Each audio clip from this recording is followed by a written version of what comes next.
And speaking of graciousness, I want to introduce the woman that has lived up to her name for her professional expertise and support and willingness to come and share her experience, strength, and hope with us. Thank you. Thank you. I'm going to use this mic. Thank you so much. So hi, everyone. Such an honor to be here and very grateful to be asked to come because I'm going to share with you all something that's been my own personal journey and something that I'm very excited about in my own life. So I actually want to start by asking you, and you're not going to answer the question, just asking you, knowing this group, and also I'll share with you that I also am an adult child of an alcoholic, so my journey is not just professional. I've also been on this journey personally. So the first question I ask that you don't have to answer, just to know and to reflect on, is if you knew that you could live your life in a way that you were pleasing yourself over pleasing other people, or if you were beginning to release control of things you had no control over and instead focusing on the things that you do, if you were able to be your most authentic, true self, what would that feel like? How would that feel?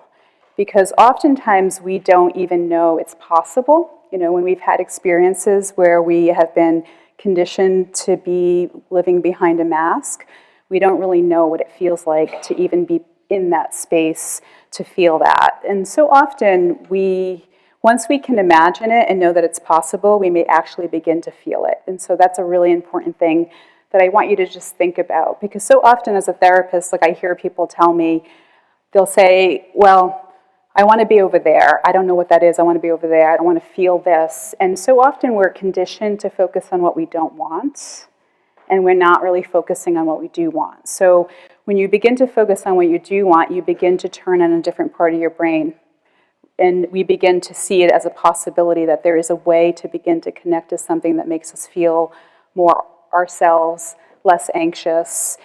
And so, another quote or thing I'd like you to think about, because I think for many of us in this group, this is something that also happens, is that if you knew that in your life, the things that happened to you that were negative were not all your faults, and the things that happen in your life that are positive are not just, synchronicities. Like, we are here to understand that we are human, and in this journey of being in this kind of discipline, and I know that a lot of you are working with the adult child parenting workbook, and it's really about that, understanding that, like, the more compassion we have with ourselves, the more we are able to have more resilience to accept who we are, and then we begin to feel that possibility of what it could feel like. And in my journey, and this is what I want to begin with, is I actually, grew up in a family. My parents immigrated here from Portugal, and my siblings came here with my parents, so I was the only one born here. I was the fourth of 4 children. And my parents were coming from an immigrant family, so they were in survival all the time. We lived in a 3rd floor apartment, 6 of us, so you can just imagine what that was like, with 1 bathroom. And it was hard. Like, I was a very sensitive kid, always have been, very connected to spirituality since I was this high, very attuned to everything that was going on around me. So I was like a little barometer for all the chaos. And what that made me do is become very vigilant. I was very vigilant and very aware. And my dad in particularly would just, drink a lot of wine. He kind of made it the Portuguese thing, but like it was okay because it was like what everyone did. But he did it in a way that was, it was to the point where he wasn't really even present on the weekends. So he was really emotionally unavailable. And then my mom would get mad and there'd be this eruption every single weekend. And I didn't really know that, like, through my own experience, like, that really what happened to me was that I became the really good kid. Like, I learned really, really early, don't make a lot of noise, don't need a lot of things. be perfect, just kind of like do what everybody wants in order to avoid any kind of conflict. And I think what really saddens me, and I was looking at some pictures when I was a kid, and this is how I would stand in pictures, like, and this is what we do. Like, we don't realize we're doing this. There's so much that happens that this is what brought me to working with the mind and the body, is psychosomatically, we don't recognize that our body is having a stress reaction chronically to an environment that's chaotic. And so we wonder why we're feeling tension or we're feeling stomach problems. Like, there's so many reasons that this happens, and we don't even know that it's happening because we think it's our norm.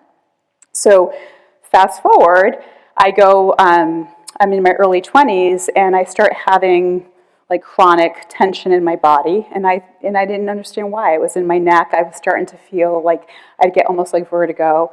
And I was driving home, and I was in the car and stuck in traffic, and I had my first panic attack. And I had no idea what that even was. Like, I just remember being in traffic, not being able to breathe, and feeling like I was going to suffocate, really, to the point that, like, it took me a long time, but I didn't want to be back in the car for a while. Like, I was, of course, but not like when it was traffic jams. Like, I was like trying to find the lane to the right so I could get off the exit as fast as I could, because it was like my way of having some kind of control over a situation that I had no control over. So that journey led me to, I was at a gym, and I had someone say to me, why don't you just go work with this one woman that works with neuromuscular in your body? I was like, okay, that sounds good. I like massages. So I'm going to go do that. And I went to go see her, and then she said, why don't you come back? She had this like small treat room, and she said, come back and let's do yoga. She's like, I do yoga. And so I went the next day, and there was probably 2 other people in the class, and I left that class that day, and my life changed. I didn't know why. I just knew I felt so much better than how I had ever felt, and I had no understanding of why. I just knew that it felt good. And that kind of brought me into my whole immersion into more of this mind and body connection, especially around trauma. So what I come to really realize, and the thing that's very exciting for me, and it's becoming more and more popular, is that when I was first in my career, I worked at mental health centers, but in the mental health centers, like, no one was talking about the mind-body connection, unfortunately. Even the psychiatrists that I work with, like, if I was like wanting to do a little bit of yoga, they would look at me like, really? Like, what's that going to do? Because it was so focused on more of the conventional medicine, like, here's a pill, here's the medicine, here's what you're going to take, and that have so many side effects. And I knew that wasn't my environment, and I knew that wasn't where I was going to stay. So I started to do my own exploration and becoming a yoga teacher and working with a lot of yoga teachers who specialized in trauma, and starting to become like a neuroscience geek in some ways, even though I'm not like, I won't give you like all of the neuroscience, but I will tell you, it's kind of amazing to think about, because when you go through, like, our thoughts have a feeling associated with them. So if we think the same thought every day, right? If we think, I'm a loser, we're going to feel pretty sad. And then we're going to do a behavior to protect ourselves, right? So if I'm a loser and I feel sad, I'm going to go into my shell and I'm not going to let anybody see me. That's probably what I'll end up doing. And when we do that over and over and over and over again, what it does is it creates a neural pathway in our subconscious that we are recreating unless we are conscious of it. And in neuroscience, they call this an implicit memory. So we will internalize an emotional experience that was painful with an associated narrative that was also painful, and then we will protect ourselves to not ever feel that again. And so what happens when you start to practice a mindful practice, or if you start to meditate, or you start to just focus on breathing, all of those mechanisms and strategies are ways in which you connect your prefrontal cortex. So when you begin to turn on your mindful brain, it is the part of your brain, in the yogic tradition, it's your wise mind. So it is the part of your brain that begins to see yourself in a very unobstructed way. It's not seeing yourself through your past. It's not seeing yourself through what you think your future is going to be. It's seeing yourself in the here and now, in awareness. And the more that we are able to do that, that is where we begin to create more of the feeling I was talking to you about before. Because we, as humans, are wired neurobiologically for safety. So when we feel like something's a threat, our amygdala turns on, so that's that fight or flight, and you guys probably all know this, right? I mean, I was definitely more of sometimes a fight, but we sometimes do the flight, or we freeze, or we fawn. Where fawning is, I'll be whatever you want me to be, so that I don't get in trouble.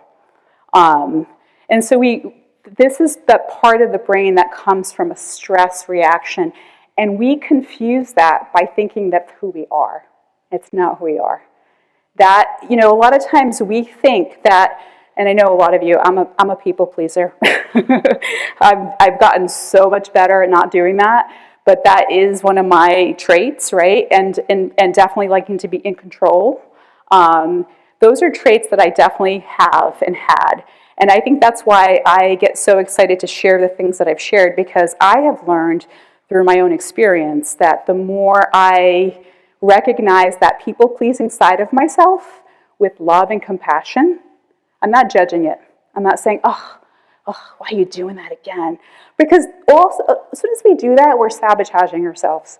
As soon as we do that, we're denying a part of ourselves that was there to protect you from pain. So we want to be able to thank those parts, the parts that you've learned, whether it's to be in control, to be a people pleaser, to want to take care of other people instead of yourself. Like, those were all, as a child, like very good choices. They were good choices because those were choices that you had to make in order to feel safe. The thing is, we outgrow them. So then we become grown and we decide, am I really that person anymore? Like, do I really want to keep doing that? Because we start to recognize that really isn't who we are. And so this journey of the mind and body connection, and I don't know if anybody here ever listens to Deepak Chopra or Eckhart Tolle. I mean, these are people that I would listen to when I was 17, 18. And I really had no idea what they were really talking about, but I found it fascinating. So I would listen, and I would listen, and I would listen. And it wasn't until I got to be in my late 30s where I was like, I get it. And now I'm applying it. I'm doing the application process. Because when you start to recognize that you are not your mind, you are not your body, that you have a consciousness, right? That wise mind that can begin to observe your body and mind in a gentle way, that is where we can heal. That is where transformation can change. And I will tell you, and I tell my yoga students this all the time, it's simple, but it's not easy. It does require patience. It is a lifelong journey. I will say, though, the more you are compassionate to yourselves about it and you practice that, self-discipline of being kind of conscious of maybe what you're thinking, it makes a tremendous, tremendous difference. So I'm curious, in the room, just a show of hands, anybody have a history of meditating? How many people have meditated? Okay, so a good amount of you. And yoga, how many? Okay. A lot of you know what somatic therapy is? Okay. All right, so you guys know a lot of this stuff already. Okay. So in this next part of the exercise, I want to segue back to compassion, because I have a resource page out there that you guys will have later, but it does have an author named Kristen Neff. I don't know if anybody knows her, but she has a pretty popular book on self-compassion, and she talks about it in a way that says, why is it so important? And self-compassion is really important, and it's different from self-esteem and self-confidence, because a lot of times in old ways of psychology, we would base our self-esteem and our sense of self based on our accomplishments, right? If I go do that thing, then I feel good about myself. And if I complete that goal and I get that new career or that new house, I feel good about myself. And that is positive in some ways. It does not allow self-compassion in the way that I'm defining it for you guys today, because self-compassion, which you probably already know, is about meeting the shadow parts of yourself, right? Because the good parts of ourselves we have no problem meeting with, right? We can love that part easily. It's when we meet the shadow parts, the parts that we don't like, where we start to say, I compassionately meet you today. I'm not going to judge you. I'm not going to get lost in my own pattern. That is how we become more of our genuine self. So in mindfulness, when we become more aware of our patterns of conditioning in our thinking, and we start to recognize that is not actually who we are, that's just a pattern of thought that has been there so long, we begin to change that pattern and create new neural pathways, neuroplasticity. So that's been so exciting to me to know that, like, those of us who do meditation pretty often, we go to a yoga class, like, brain scans are actually showing that your neocortex starts to light up more and more. So, you know, there's a quote that comes from the book Man's Search for Meaning by Viktor Frankl that says, between your thoughts is your freedom. You know, the space between your thinking is your freedom. So when you meditate and you practice mindfulness, you start to create a little bit more space between those habitual thoughts. And when you have that space between those habitual thoughts, there is that freedom of possibility, right? Because we're no longer in this illusion, in this story that's based on past conditioning. So I would like to kind of take you guys through an exercise. So I'm going to lead you into a somatic exercise first, and then we'll do a body scan. The somatic exercises are just for you to get a feel. And for some of us, if we've never done this, it can be a little uncomfortable. So I'm going to say that. I'm going to preface it that way. And here's why. Because growing up, if it wasn't safe to be internal, we were very hypervigilant, right? So we were very like, amygdala's on fire, we're looking around. We're not going inward, because going inward and letting go might have been a little scary to do. So I preface that, I tell a lot of my clients that, like, when you do this mindfulness exercise, there's no right or wrong. It's more about practicing and understanding another way to connect with yourself that isn't through rumination, obsession, hypervigilance, worry. It's about activating the neocortex in order to become in that moment of awareness. Because in that moment of awareness is where we can create that change for self-acceptance and compassion. So when we do this exercise, I'm going to take you through gentle movements. So you're all going to be able to do it just where you are. You don't have to stand up or anything, which is cool. You can just stay exactly where you are. The only thing I'm going to ask you to do is to uncross your feet and have your feet just hip distance apart on the floor. Relax your hands in your lap. And if you want to close your eyes, you can close your eyes. You don't have to close your eyes. So it just depends on what's comfortable for you. If you don't want to close your eyes, just look towards the floor. Maybe that's a good place to look. And let's all just start by taking a breath in. As if you're going to blow out a candle, blow out for 5, 4, 3, 2, 1. And then once again, take a breath in and slowly blow out 5, 4, 3, 2, 1. Inhale, lift your right arm straight up towards the ceiling. Keep it lifted. Open your mouth, exhale out. Inhale, lift your left arm straight up towards the ceiling. Keep both arms lifted. Open your mouth, exhale out. Keep both arms lifted. Take a very deep breath. Float the hands back down onto your lap for 5, 4, 3, 2, 1. Take a noticing breath in. Take a noticing breath out.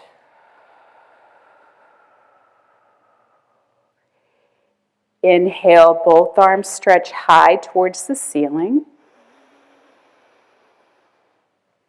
Slowly exhale, lower the hands onto your lap. Inhale, stretch both arms high again, deep breath. Slowly exhale, lower down to your lap. Once more, inhale, lift both arms high. Exhale, lower your hands onto your lap. All right, guys, let's all take a deep breath in. As if you're blowing out a candle. 5, 4, 3, 2, 1. Once more, deep breath. Slowly blow out. 5, 4, 3, 2, 1. Now imagine for a moment, just imagine that you are on an elevator and you are taking a ride down from your thinking minds into your feeling heart. So you're on that elevator, just taking a ride down, away from the mind, right down into the heart. Just feel it out, maybe just noticing your collarbones, noticing your chest, noticing if you can soften there.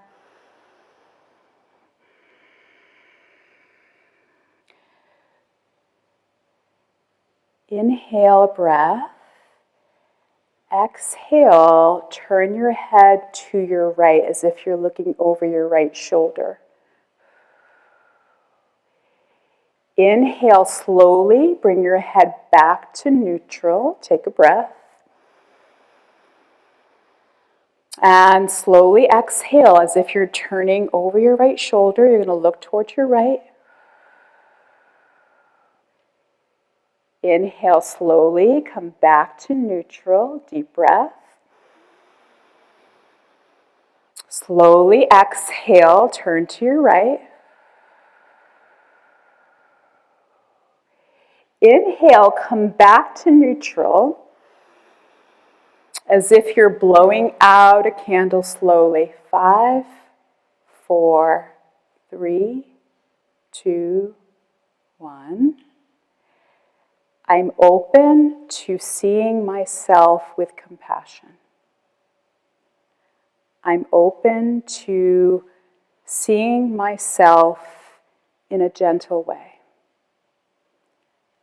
I'm open to being a witness to my own humanity. I allow space to just be gentle.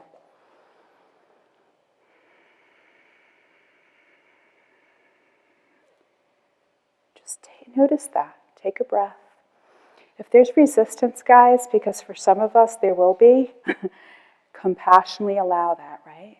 If it's hard to kind of even receive those messages, just compassionately meet yourself where you are. There's no expectations. This is part of the mindful journey.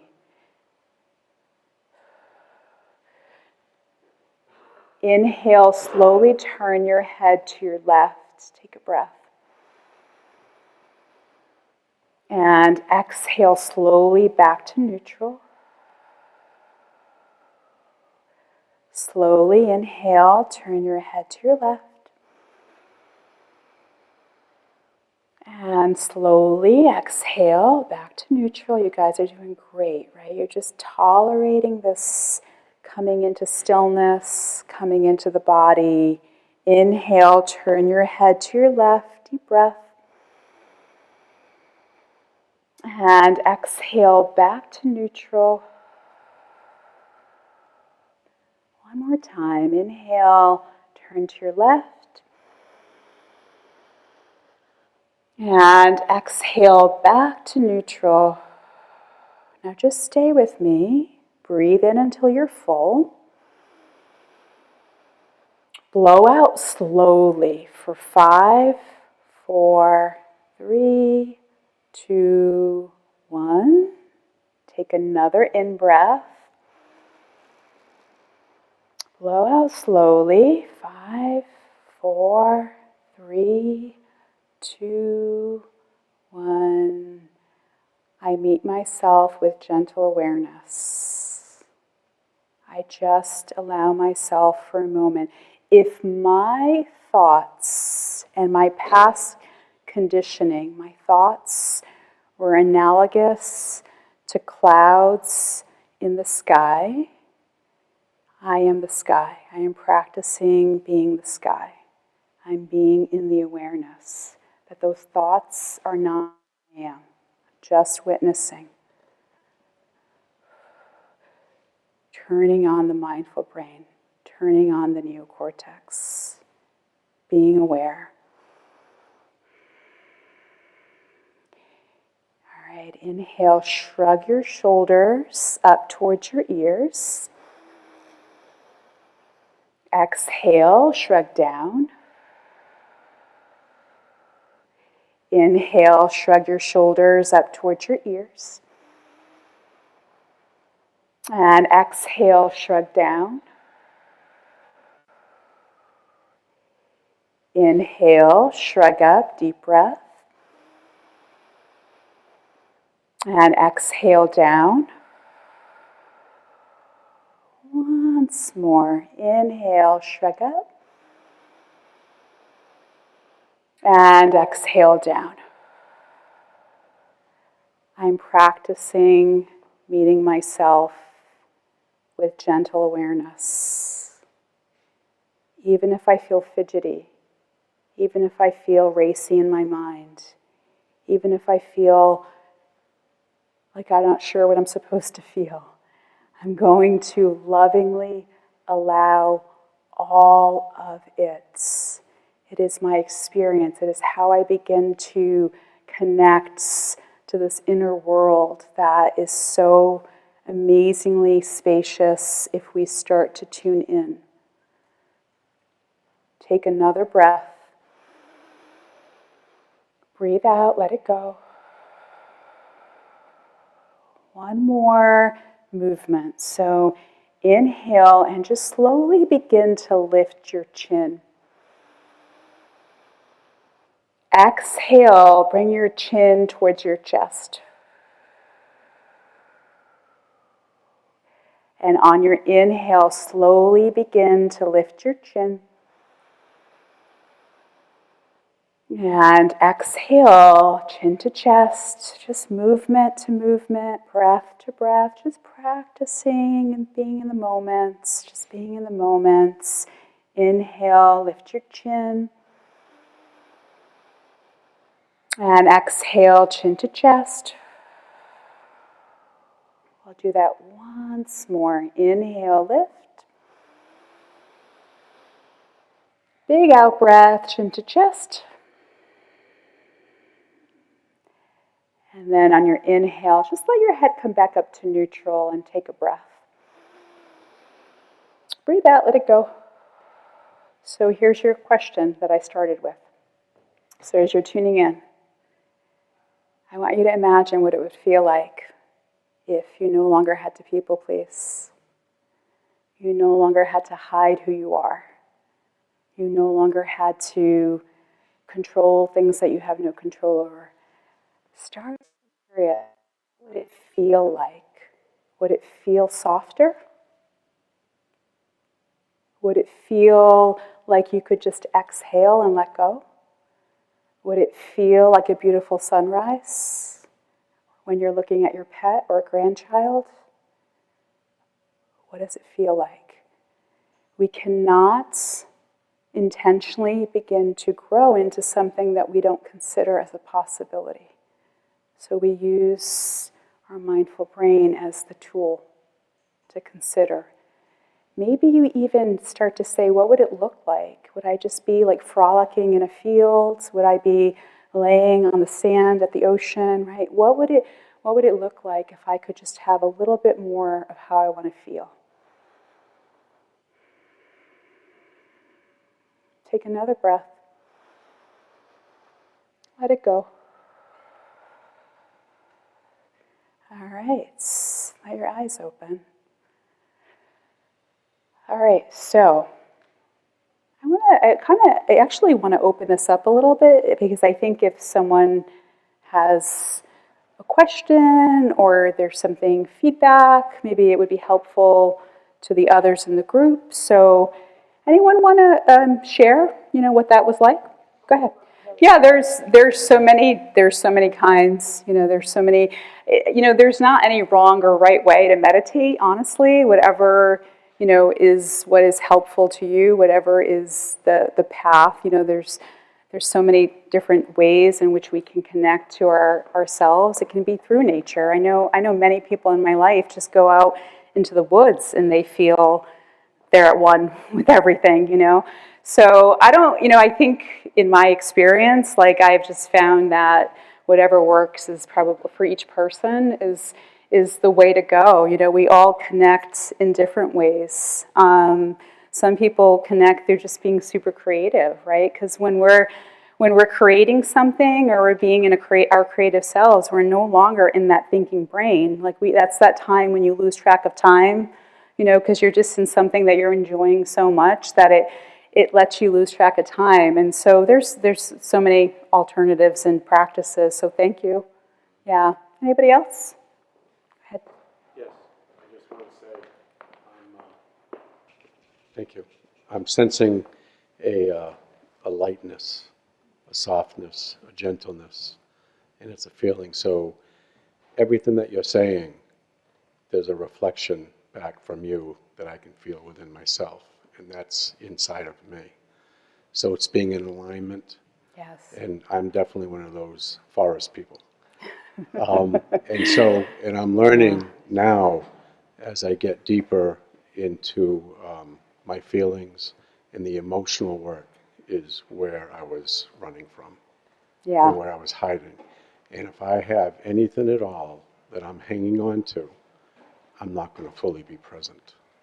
But if I can get into the stillness and trust and feel safe, it's amazing what comes through from others, and that's where I feel like one. And that's what I learned in the forest. Yeah, yeah. So I'm starting to do that more and more with people. Yeah, that's pretty cool. Thank you for sharing that. That's okay. Thank you. Yeah, I want you to know too, that's why I like to open it up for questions, because it lets me say something that I might not have thought of saying. Because a lot of times getting into that stillness, for me, it's almost like when we're in our thinking brain, and I don't think we can truly, I don't think for me that in this modern busy life, I'm ever going to be fully present all the time. And I'm okay with admitting that. Unless I'm a Buddhist monk sitting on a rock and not being in modern life, modern life is very busy and we're in fight or flight a lot of the time. And there's so much stimulation. So, it's not really about that. But to your point that I wanted to say is a lot of times when we're meditating, what we're really kind of doing is, it's like if you thought of the eye of a storm, the eye of the storm is still, and it is quiet, right? And our thoughts and our emotions are like the wind and the rain. And so it's just, it's finding our way into that space and coming out of that. And so to your point, and I want you to know, emotionally speaking, I know maybe you guys have heard this term before, like spiritual bypassing. Okay. So a lot of you have heard. You're like, yeah, we know that word, right? We got a whole chapter in the book about that.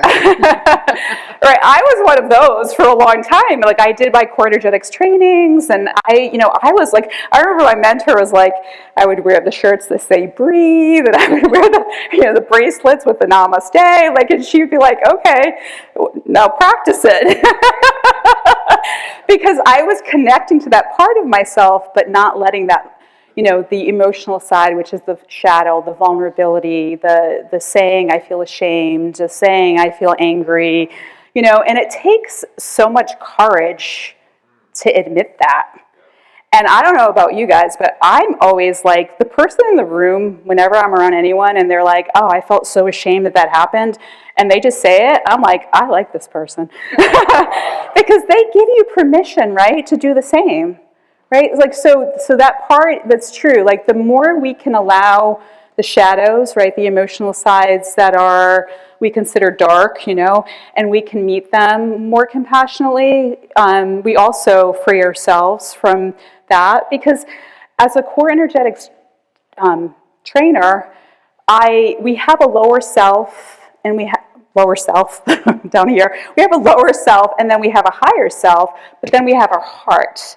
So our lower self, there's not one of us in this room, including myself, that doesn't have a lower self, right? So lower self is angry, rage, shame, embarrassment, terror. We have all of those parts. It's when we can begin to authentically allow them that we transform into more of our heart, our higher self, right? Like it's like if I no longer judge a part of me, then I'm not going to judge it in you. I'm not going to judge it in you. So if I start to accept all the flaws within myself with compassion, I'm not going to judge you for the same flaw, right? Because we're doing this all the time. If we're not conscious or mindful, this is what we're doing. We're projecting. Oh, that person's doing that. Oh. Usually it's because when I was in graduate school, I had this Buddhist psychology professor who I actually loved so much. Because one time I was 22 years old and he said, well, if you're walking around the world and somebody triggers you and you're like, how dare they do that? He said, and I remember he goes, look at yourself. And I was like, how is that possible? It's because of them. And he was like, it's because there's something in you aligning with it, right? So for me, it was definitely because I was the people pleaser and be nice all the time. It was definitely when I would go to a grocery store and someone wasn't being kind or pleasant, I'd be like, why are they being so mean? But it was like I was expecting them to show up in a certain way because that's how I show up, right? And so it's not that we're not going to get angry, and it's not that we're not going to judge. We are.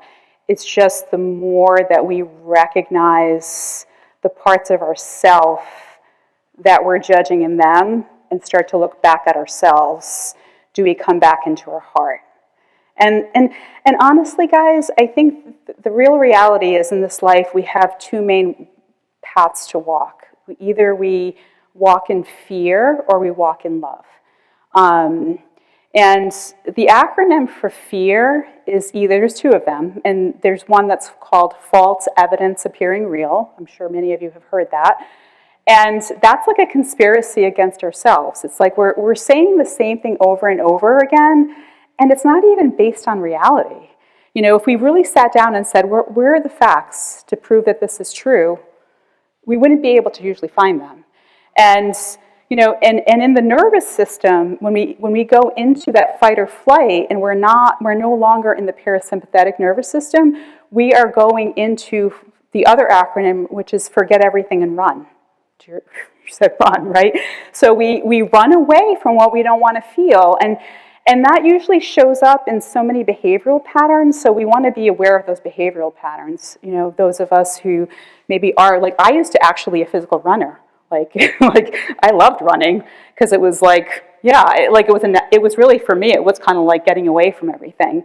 But we have all these ways that we do this. So I think that those things are important. And when we are coming more into love, and this is part of the practices that take us inward, the acronym is feel everything and rise, right? So I wish we were all more trained to do this. I don't think as a society we're even really trained to go, oh, I feel this right now, or I feel that right now. Because if we were able to identify what we were feeling and we were able to say it out loud and express it, we wouldn't store it in our body. It wouldn't be internalized.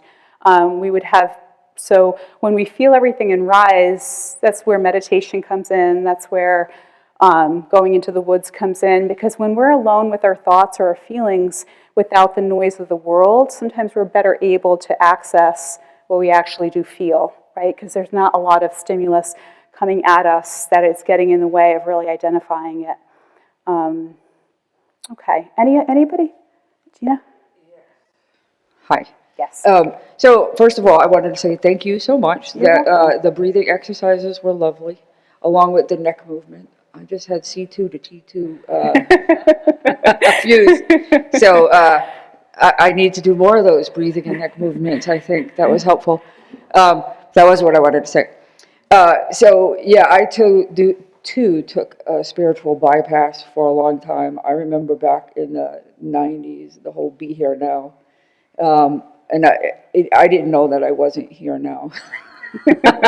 So I said, you don't know what you don't know Right. until you know it. And Yeah. then it's like, ooh. I was definitely in much more of a headspace where, you could read all of our literature, and you can read I studied Kabbalah for a long time. You could read all the literature you want and be very wise mind, but bringing it back into the body and into our own self. But I will admit, even after many years in ACA, reading the solution all the time, the solution is to become your own loving parent. The solution is to become your own loving parent. What's the solution? Yeah, okay. So what the hell does that mean, right? But in 2021, we had a lovely book come out called The Loving Parent Guidebook. Oh, shit, game changer. And then it says in there that we really need to wake up the loving parent before we go inside and piss off the inner child even more than she already is. No clue. Okay, so there's work to do. But did it wrong. But she still forgives me. It's okay. But yeah, the Loving Parent Guidebook. I'm plugging one of our books. We have them here today. If you want a book after the discussion, you can see somebody in the back of the room and buy the book. Highly recommend it. And the reason why I highly recommend it is because it's written by ACAs for ACAs. Now, because I did damage a psychology professor in college. We're going through the thing, this is what you're supposed to get at 3, and this is, I didn't get that. I didn't get that. Did anybody get that? I literally looked around the room and was like, did any of you guys get this? And a lot of it was no, but okay. So, but the Loving Parent Guidebook is just a really easy, helpful way to get to that gentler part of us that we all have, believe it or not. Yeah. Which, you presented here to us today. And again, as I started this off, thank you so much. Those are beautiful breathing exercises. And this video will be available on our website within a few weeks. So. Okay, thank you. Thank you. Was there a question over there? Yeah. Okay. Hi, I know all the stuff that you're, all the stuff that we're supposed to do to get to where we want to be. Thoughts or tips or? I do actually, and I think it might be helpful for the group. So can I ask you a question about it? Okay, because I think it'll be helpful for the group. Some people are asking what the question was. The question was how to become more disciplined so that you can actually practice this stuff. Yeah, so tell me your name. John. So John, tell me why you would be meditating and going to do yoga and doing these practices. What would be your motivation? Okay, so so John said it's because he overthinks and then he ends up kind of getting into that negative loop about I'm not going to do it or I'm not going to do anything. So I'm going to say this very compassionately. So, because this is what we do. So it's again for the group. So my question was, why would you do it? And you said what you wanted to stop. So tell me, what would you imagine you'd get out of it if you did do it? What if you did go? What do you imagine you would get out of it? What would you feel? So his life would be joyous, and it would be really positive, and it would be really good. Does that sound like a good reason to go? What's your answer? No, is that really your answer? Yeah. Okay. Yeah, so remember what I started with, guys, when I said we have to believe it's possible? That first question I started with. So what I would say, John, probably is that, the tip might be to look at that. Do you believe it's possible, right? Do you believe it's possible for you to have the joy and that could be for you, right? Because if we open to the possibility that it is, we're going to be more inclined to take that next step. So that would be like that when I have people bring this up to me in my office, this is kind of what I work with. It's kind of around like, because most of the time, like, everyone's really completely like, they really mean, like, they're in their truth. They're like, I know what I'm supposed to be doing. I don't know why I'm not doing it. Like, and I go, this is why we do the mind-body work, right? Because a lot of times it's because subconsciously we don't think it's possible for us. We don't necessarily believe it's possible that change over time would actually create the joy and would create, the calm. And this is why I was so excited to come here, is because it is possible. It's just that we have to believe it is, right? Like, we have to align with it and say, like, if I really am going to do this, why am I doing it? And we want to make sure that we're not doing it for like what we don't want to feel, because that's the old conditioning pattern. We want to be more inclined to, why would I do it? Like, why would I get up and go do that? Like, I'm going to have more energy. I'm going to feel less stressed. My body's going to be more relaxed. I'll be more in my heart so I can connect with people. Like, we want to kind of know the reasons why it would be so important to do it. Does that help, John? Does that kind of create that space? So it's just kind of shifting more to the why would you want to do it, and then kind of feel into that, like you said, like that there could be joy, there could be more of that ease. And then here's what often happens. Sometimes we're afraid of that. Like, like, if I could actually feel really good, like, what? Like, it's like it's almost like we feel like I've seen this, like, we feel like we're grieving a part of our identity, if we begin to kind of like actually feel really good. It's like that old way of thinking is still kind of there, and we don't have to let that go. It's just that it's beautiful to know that there could be another possibility, because that old way of being is meant to be there with compassion, and then consider the new way as the possibility too. Yeah, I mean, if we, the thing is that we can manifest through alignment with the words. Like, words are important. Like, if we walk around saying, I never can do this, or I never get this right, or I hope this happens, I don't know if this is going to happen, there's that doubt, So we certainly, through intention and being mindful, we can align with saying. That's why when I was doing that mindfulness exercise with you, I don't know if you guys noticed it, but I was like, I'm open to feeling peaceful. I can meet myself with awareness. It was just really kind of using a more high vibrational kind of thought that could begin to align a different feeling, which is then that manifestation of our creative impulse. Because we're all meant to be aligned with our creative impulse. Like, the more we're aligned with our authentic self, the more that we, are living in that place of creativity. So all these comments are amazing, because we're all in this, I say this a lot, like, I'm in this with you guys too. Like, I don't feel like, I feel like my journey, and I feel blessed, was to kind of take this path, because it helped me heal thyself, like, as you help others, you heal you, and you're kind of aware of yourself and all the people, and how blessed that I got to do that, because it's a journey. It is a journey. And the thing I've learned about the journey that I think is the most critically important is being compassionate. Because we're going to have hard times, and if we have that ability to be compassionate to ourselves during the hard times, it's increasing our emotional maturity and our heart energy, right? It's increasing what's called mental resiliency, our ability to tolerate difficult things and still feel like it's not like if we take it like everything's happening and it's like something's happening to me and it's bad, versus, oh, this is happening to me, but there's something I can learn, there's something I can evolve past. That's that mental resiliency. We don't personalize, we just kind of take it, understand it, feel it, and then say, what can I do now?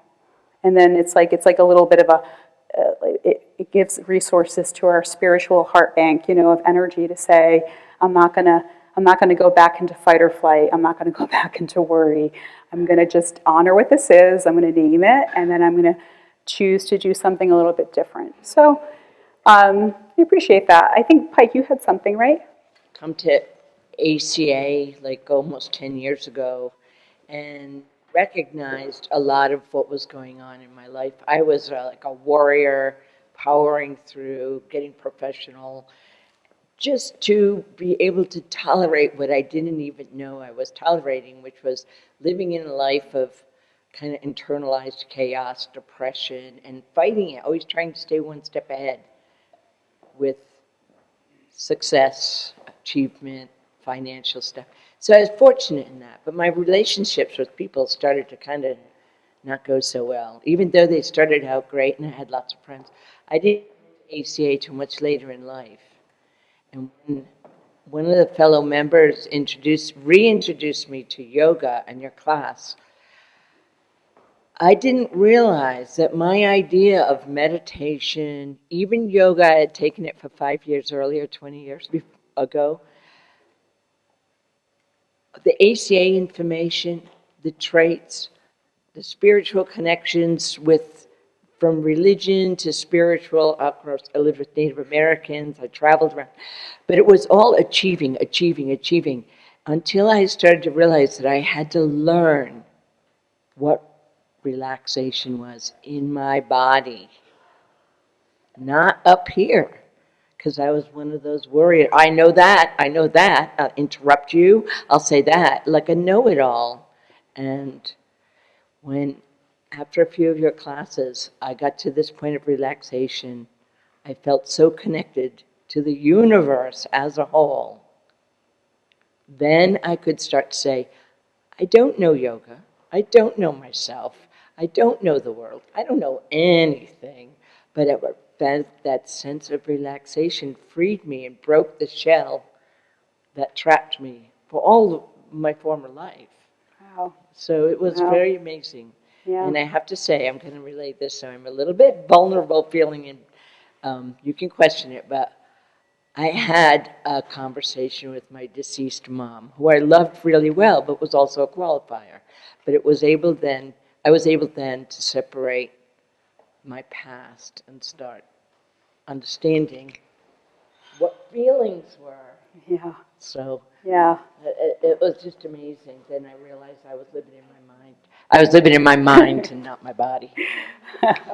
Chris had something to say also. Yeah, I mean, thank you for sharing that. So I think that's so well said, that sometimes when you go into yoga or any kind of mindful practice, or as soon as you turn off the volume, the frequency of the mental chatter, if you turn that down a little bit, we all have an internal GPS. We all have an internal intuitive voice that just knows the truth. There's not one person in this room that doesn't have that innate wisdom in them. There's not one person that doesn't. I know you may question. I don't believe that. I used to call mine the thing that lived inside of me. She didn't like it. Because that intuitive voice is usually quiet, right? So you'll know the difference. Like if you're having a day and your brain's just going blah, blah, blah, blah, blah, blah, blah, blah, that is not your intuitive voice. Your intuitive voice is like that little soft whisper. You get that little creative impulse, you're going along, you're driving, and wow, that just, that's the intuitive voice. So, yeah, when we get quiet in our mind, we can connect. Thank you for everything, and your talk is very helpful. I've been compelled to talk about something.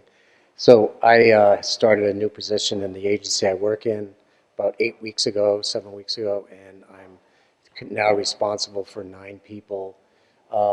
We've had these Monday manager meetings with other managers, and the region person that runs the meeting, who's very sort of a forceful personality, and what she does is she presents these reports, and I know on Monday that one of the reports, or the numbers, are not being met by the people I work with, and so I know my emotions that go through it, my emotions right now, thinking about it, what I thought about it last week and preparing myself for this week. I'm not going to meet the numbers, and I just wanted to either comment or hear you comment on just that whole process of how to take care of myself, knowing I'm going to, be nervous and feel like that I'm failing at this part, which I'm really not. And they'll all tell me, no, you're not, you're still doing okay. You're new at this and so it's all that struggle and it does touch into the old patterns of thinking with me. And, I don't really know where I'm going with this. I just felt compelled to say that and listen to if you had any comments. I have something for you. I think we can all relate to that too, right? Or is there not one person in the room that can't relate to maybe something happening and then it triggers, this unworthiness, or I'm not doing it right, or I think the challenge point for that is, and I know in my life I run into that myself, it's when we lose our sense of center with what's happening around us, we've disconnected from more of that empowered place of our heart, right? That these physical expressions of what's happening in our lives, a lot of times, even though it's hard, are mirrors for something we're still learning. It's still okay, so I know that I'm going to go into this meeting, they're going to say the numbers aren't, where they're supposed to be, and I know that I have this pattern in me that's going to go into a place where I don't feel enough or I'm doing it wrong. So you may want to go in really proactively, right? You may want to go in kind of saying, okay, how can I be my best loving parent? How can I go in today really kind of embodying, this sense of my center and my strength? I know sometimes for me, I like connecting to archetypes. If I'm having a day where I'm not feeling strong, I might want to connect to Joan of Arc or Wonder, just kind of bringing in a sense, again, in mindful brain knows that you have this implicit memory inside of you that something's going to trigger a not enough feeling. And how do I stay in that mindful brain, utilizing maybe an archetype, utilizing, a mantra or some kind of using a friend maybe to kind of say, hey, I'm going to need you to have my back. Just something to say, I don't have to go it alone. I'm going to be that loving parent and I'm going to be proactive so that I practice regulating this feeling because it's here to show me something. See, here's the thing. The challenges in our lives, we don't grow in our comfort zone. We grow when things are hard. We grow when things are hard. So just know when you're getting challenged with something in your physical reality, to me, I say it's like the universe saying, okay, here's your opportunity. Are you going to close the gap between how you feel and how you want to feel?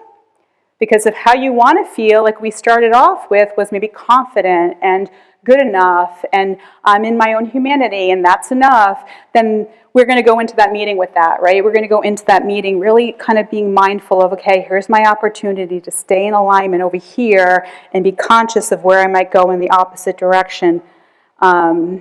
Is that helpful? Okay. Did you like it? Was it a good thing? A big breath? It was good. Okay.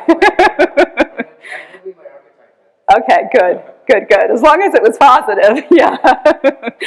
Hi, Hi there. I'm Steph. I have a sort of specific personal question, but I do yoga maybe once or twice a week, and I've done it forever, and it's pretty mindless for me. It's sort of, but not in the good sense, like habitual. My body just does it.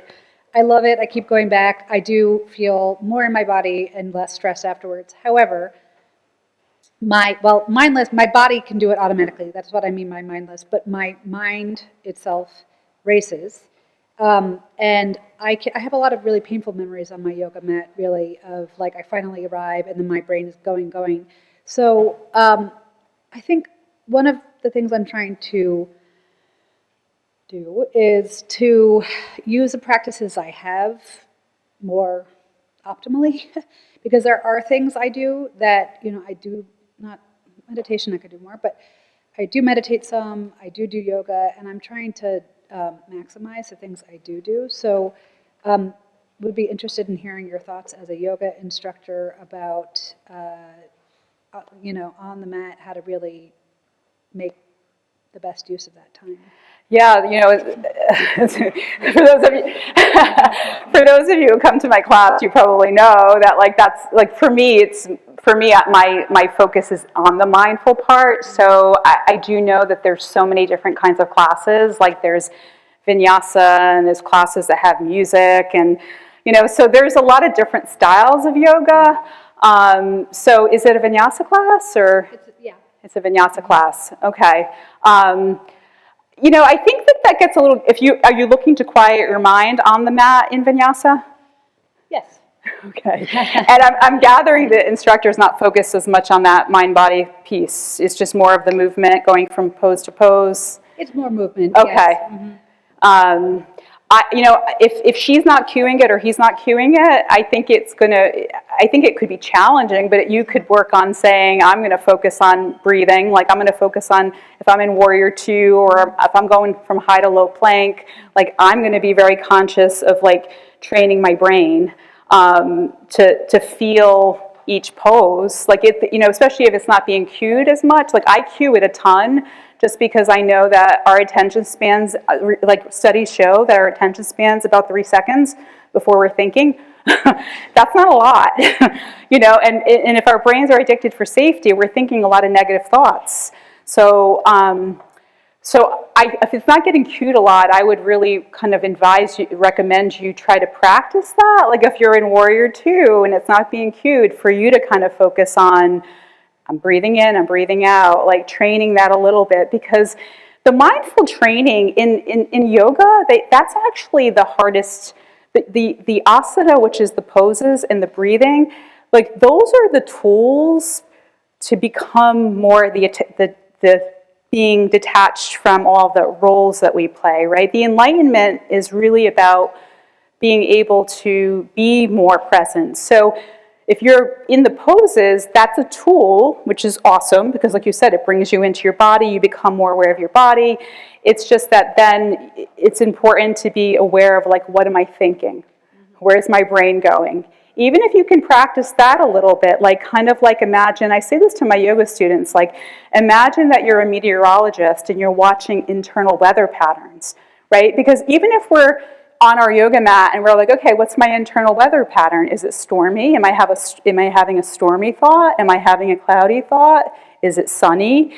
We start to at least come back into awareness of where is my brain right now? Where am I going? So that could be a helpful tool to just be more intentional with what are my thoughts? Because it's not about, meditation, mindfulness, and yoga is not about stopping thinking. We're all wired to think. It's more about the ability to be in the awareness and begin to separate out from that story. That's the more important part. Does that help? Yes. Okay. Okay. Yeah, so I'm really surprised to learn something about myself at this age. Thank you. Oh, we're always learning. So my yoga is swimming. Okay. Okay? And literally all those movements you were doing, they're all swim moves, right? Yeah. So all I have to do is get in the water, and I'm there. And it's my secret place. It's my place where I am most connected to me. Mm-hmm. There's no need for thoughts. There's no need for thinking about anyone else or what's happening around me. I could never get there with yoga or with meditation because my mind just would take charge. Yeah. But I want to ask you a question about it because I don't swim enough, and it's not just the laps. Before laps, in my warm-up and afterward, I like to play in the water. I just do wild swimming however I want to do, just to be free, and I love it. But it's that you mentioned before, lots of times we think it's that sense of self and centeredness is impossible, but sometimes it's because we think we don't deserve it. Mm-hmm. And I need some help with that transition. How do I take that experience in the water you know. I walk away with a lot of feeling of strength and wholeness. But you know, the world just tries to beat you down and take that away and insert this and insert that. So that I deserve to feel the way that I feel there. And that's hard coming from a traumatic background, you know? Sure. So Sure. if you can help with that sense of deservedness. Okay. So your question is just kind of knowing, am I worthy of and deserving of feeling so good? Yes. Okay. Here's the simple way of looking at it, even though it's not so simple, is we have to come back to that imagining and the belief that I started with, to say, if I knew how worthy and deserving I was to feel everything that this life has to offer, including being in the swimming pool, how would I be feeling? How would I be looking at myself? It's, you know, me too, like, we get so focused on what we don't want that we forget that there's a way to come back to the mindful brain of what we do want. So if we don't want to not feel worthy, then we have to align with what worthy feels like. We have to align at least with the belief that says, am I open in my mind to knowing that I am worthy and deserving? Because we have to start with that. I ask that question a lot to clients, and they look at me like they don't believe they are. So I say, that's okay, like with compassion. We're going to meet right where you are. Okay, so if you're not feeling worthy, then let's kind of go, are you open to the possibility of knowing you are? Are you open to the possibility of knowing you are? And I'll tell you, through my own experience, most of the time we're holding on saying, I'm not worthy, I'm not worthy, I'm not worthy, I'm not worthy, because we're going to feel so much emotion when we finally realize we are. That we, remember, the feeling is what we all want to avoid, right? Because once we know, wow, there's a lot of grief that comes with that. There's so much grief that comes with when you finally realize maybe you didn't get the things that you deserved and you would have had and you didn't get to have them.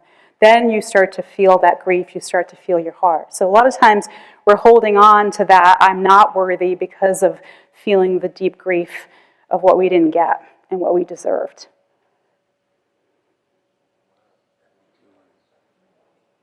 Yeah. I have a little thing that you can use. I'm over here. I call it the recovery equation. And the recovery equation is, this is what I needed at whatever age I was at, and this is what I got. Now, it's different for everybody, right? Whatever this is what I needed, not different. We all needed this at whatever age. And if you don't know what this is, look in the book. Right? But what you got is personal, it's private, it's only you know, and that's this, right? So the distance between what you received and what you needed is the hole you have to backfill. And that's the recovery equation, and it's different for everybody. It's like gravity, the distance of gravity between any two planets is different depending on the mass. So it's like the gravitational equation. It's the same equation, but it's different for everybody. And only you can know how big that hole is and what you need to do to backfill it. My little recovery equation. Well, thank you. I like that. I feel like there was a question back in the corner. Oh, it was you. You moved over. Yeah. Here, go. Peter. Hello? Okay, I could do it. Thank you so much. I saw this flyer, I didn't read it, and I just had to come, and there's a few of us that drove a long way. I'm sorry, I've been emotional lately. Drove a long way to get here, and I was just thinking about the power of this room. It's like 30 people in here that just showed up. Right? We've all arrived at this point, and Yeah. you were talking about yoga and meditation. It's like, yeah, I hope we do yoga and meditation today. I don't want to sit here all day and listen to the lady talk. I'm sorry, you were so but I wanted to move, right? I wanted to do the stuff that you were talking about, and we did. Yeah, and, yeah. I'm very grateful. Yeah. Grateful to be here, and grateful to meet all these people, my friend Dee here. What's the question? Oh, what's my authentic self, right? What's my shadow self? Right now I don't know, but it's there. I have the answer somewhere, right? It was the same question that this gentleman had, how do we get there? And it's so simple sometimes that the answer comes, I don't even know it. I had two visualizations that I've created. I've even wrote them down. One is I wanted to lose some weight, and the other one, I wanted to have better posture, right? So I said to my friend, I said, he's a chiropractor. I said, what do I do? He says, well, this is the first thing I learned in chiropractor class. So he's an old timer like me. He says, put your chin back, and when you put your chin back, take a deep breath from in here and fill up this area. And I just realized that's a meditation. Yeah. And Yeah. I do it like Yeah. 20, 30 times a day now. I'm doing it, Yeah. And I'm so happy. Thank you so much. You're welcome. Thank you for sharing that. Anything that brings you into the moment is a meditation. Truly, like your point is like anything that gets you like focused. Oh, one more thing. Yeah. That makes me really happy to hear because I've been teaching a really long time. I've been teaching like over 20 years, and so I don't get like because my wounded people pleaser has to be perfect self doesn't get as wounded anymore. But recently I taught a class, and I think a woman came that never came before, and it was a mindful class, so it was meditation and slow. After 2 minutes, she packed up her things and she left and was like, this is too boring for me, And I felt like this sense of like sadness, but yet like, felt like maybe she'll find it, right? Because we don't really want to slow down. Like a lot of us don't want to. So to hear you say, I want to just meditate and, I think that's a discipline, to be able to slow down and to do that. Guys, it's kind of like this. I didn't say this to you, but it's kind of like this. If you were like mindfulness and being present, if you taking a ride to someplace, like if you were going from work to home every day, that commute like the back of your hand, right? So you know what's going to be happening. Autopilot, blah, blah, blah, blah, blah, blah, blah, blah, blah, blah, blah, all the way home. And because our brains are wired for safety, and we're not super conscious, we're not really paying attention to what's going on in the subconscious, what we're saying, we might end up going home feeling sad, feeling this, feeling that. But if you had to go somewhere where you didn't know the directions and someone was giving you the directions, we didn't have the GPS and people are like, take a right at this street and look for that landmark, and this part of your brain's turned on. You have to be paying attention. So what's happening? You're no longer in that habitual brain. You're in your frontal lobe because right there and then you have to be focusing. Kind of like what I was having you do with your arms. When I teach this to students, I switch the patterns because I want people to be paying attention because I don't want them to go into autopilot. So people who come to my class know I do this. Like I'll be like, right arm up, left leg, just as a way to make sure frontal lobe is turned on and present, so that there isn't that autopilot that we do when we're in the car driving from work to home because we know that commute. That's what we do habitually a lot of the time if we're not paying attention. So awareness for everything is so key. Be aware of your story. Be aware of what you're saying to yourself more often. How would it feel if you could feel your best? Say that you weren't people-pleasing and you were pleasing yourself. I mean, the word, I forgot I had this. The word that comes to mind, what you're talking about just comes back so beautifully to our fellowship is serenity. It's serenity. And it's, and you were talking about, being in nature or something. What I thought about was walking into a room of people, being my true self and not taking the temperature of the room. I don't need to be in the woods, to do that. And my mind, anyway, is so trained for so many years about look out and whatever, and people pleasing. And one of the goals through almost 8 years at ACA is to, number one, bless you, have a more conscious contact with my higher power. And we all have our own thing that there is that inner, that force somehow that's with us. But also, what's brilliant in 12-step programs is our slogans that when you're out in the world can help you in just in the moment when you can't meditate about how important is this?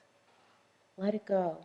Or let go and let God, or let go and let the universe, whatever your preference is, keep it simple.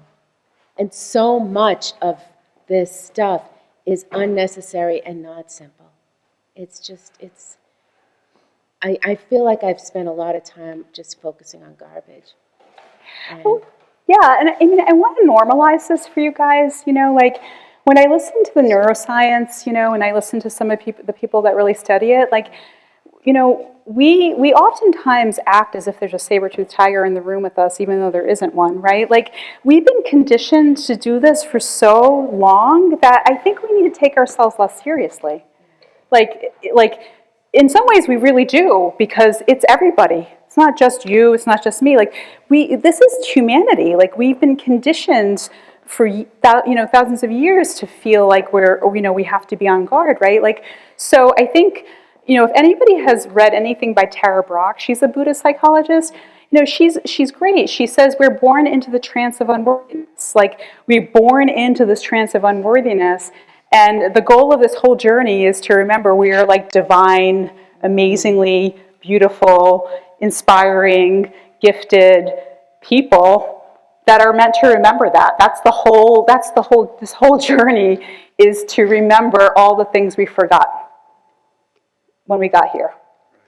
I know there are a few more people who have questions. I just want to let you know, you tell us when you're done, because we're a room full of talkers.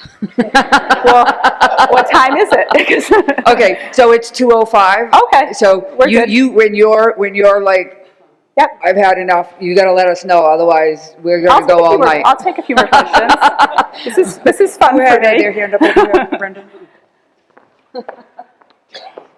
I didn't think I had anything worthwhile saying today, but for some reason somebody mentioned something about all that racing. And I was in the hospital. I've been going to the VA hospital now for some time and trying to get something done. And they have all these TVs in the cafeteria. And one's doing a commercial, one's doing how to do this. But when I looked at one TV, it was almost meditative. It had a rock formation. It had running water, wind through the leaves, the ocean. I grow gardens. I grow vegetables. There you go. And I get into meditation sometimes there because I love to see vegetables grow. Yeah. And if I don't have my expectation too high, fishing can be peaceful. However, I do want to catch the big one.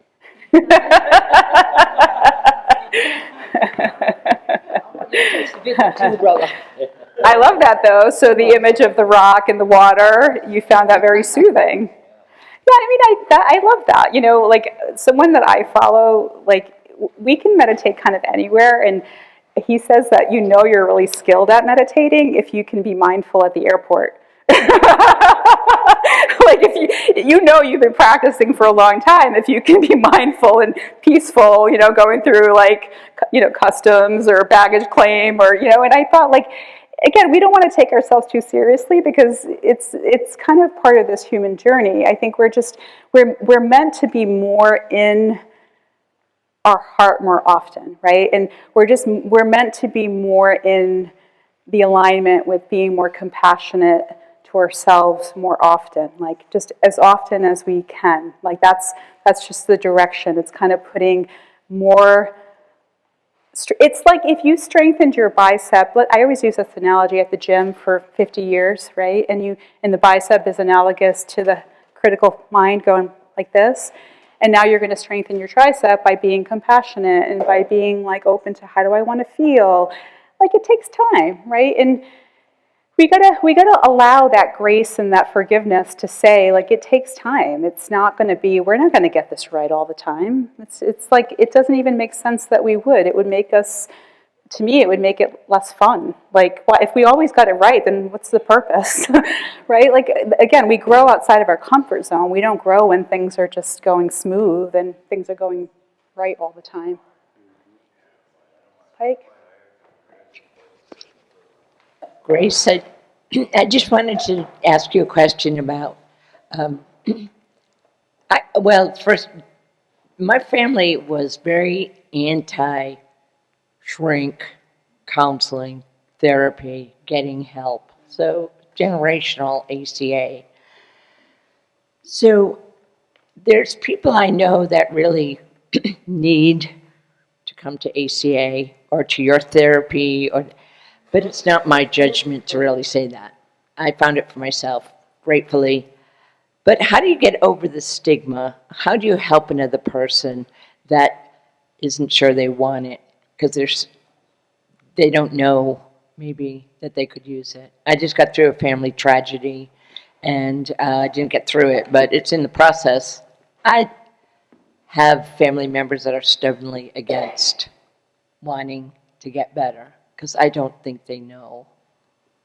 Yeah, I mean, coming from this group, and we don't want to make anybody do anything they don't want, right? Like, so that's that codependent part that we want to be careful of, right? We don't want to, everyone's on their own journey. I think the best way to is just to be aligned with your heart and show up in your authenticity, right? Show up in the parts of you that you've really started to heal and grow into, and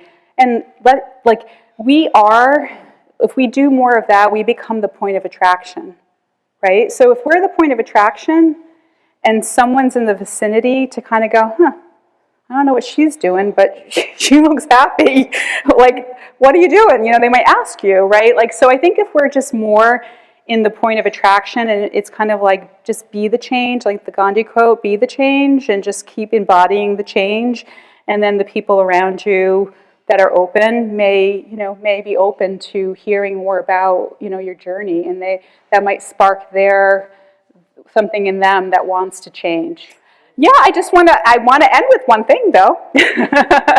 I'm ending with a call. I want to end with a call to action for all of you guys. Okay, so I want to encourage you to practice, like today when you leave, that when you hit a red light, you're driving along and you hit a red light, take a breath in, take a breath out.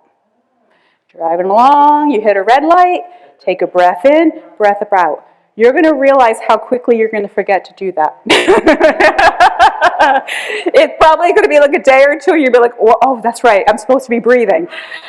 That's that simple but not easy thing, because something's so simple, but it's not easy because it requires the mindful brain to say, I'm doing this.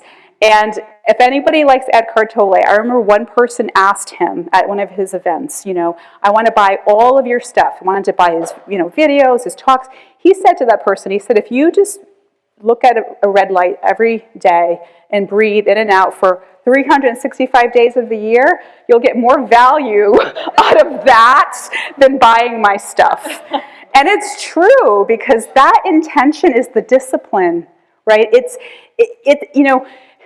One thing I feel very, you can tell, I feel very passionately about is it's not easy for a reason. Those things that are worth it require you to say, I'm committed to this journey, right? Like, it requires a certain level of investment that says, I am worth it. So if I breathe every day and I get mindful in my body every day, and I do that for a whole year, the value that it has over time is going to do so much to your nervous system, and not only to your nervous system, to your organs, to your muscles, because when we're in fight or flight, we're taxing our kidneys, we're creating a lot of tension in our body. So we have to kind of like make the connections to like, yeah, if I do that every day for a year, you're going to come out a year later feeling really, really different, And yeah, let me know, guys. Let me know. Let me know if you forget, because I guarantee you probably will, but be gentle and begin again. You forget, and then you begin again. You don't beat yourself up. You don't put yourself back in that place. You just say, okay, tomorrow, or when I get in the car later, I'm going to start this practice all over again. So that's your call to action. All right? All right, thank you so much. Thank you, guys.